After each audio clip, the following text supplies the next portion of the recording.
I'm here with I'm Enrique Elias. And you are from? From Chihuahua, where Sotol is from. And Sotol, what is your name? My name is Gail. Gail. Sotol Gail is only sourced in the northern part of Mexico, in Chihuahua.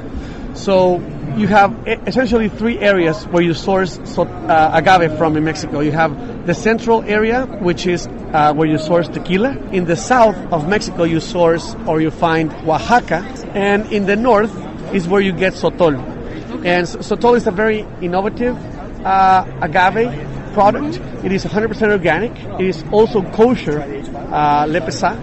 And it is only found in the desert of Chihuahua. Okay. Chihuahua has the Copper Canyon, which is considered to have 4 times more size than the Grand Canyon in Colorado. The Sotol only yields 1 bottle per plant, and it takes 15 years to mature. It is only wild harvested, as I'm showing you in these pictures. When you open the bottle, you immediately get a sense for that full, rich agave aroma. Okay. It's fermented with champagne yeast because our enologists work for Moet Chandon. We distill in a double column still. And lastly, the reposado and the añejo are aged in a French oak. Okay. So unlike most tequilas, which age in American oak, this one yields a more vanilla-like flavor. Can you explain to me really about reposado? Reposado by Norma Oficial Mexicana, number 159, which was accredited by the Secretary of International Commerce in Mexico in 2004.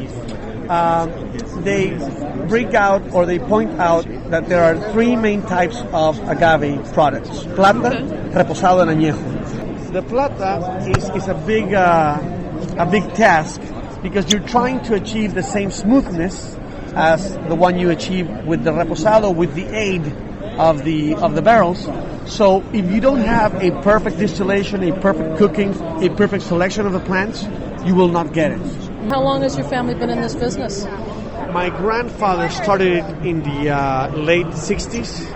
So we've been in the business for a good 32 years. Right. But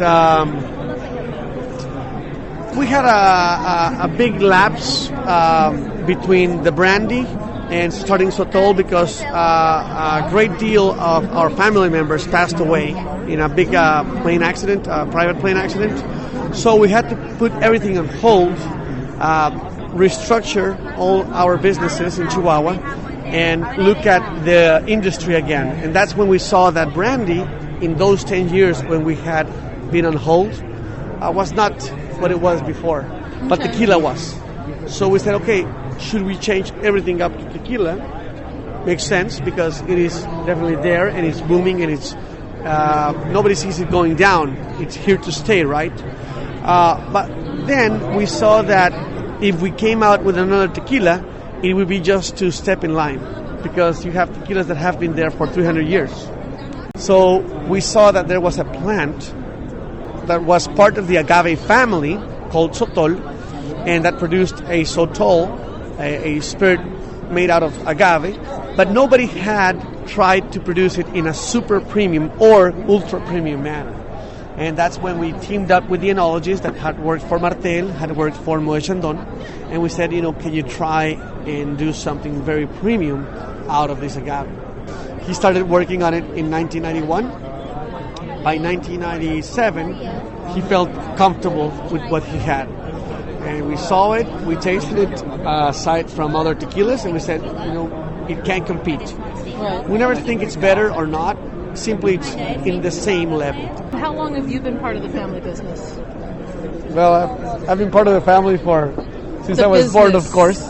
and my father met my mother when he started in the business. Okay. So, I've always had a fondness for it.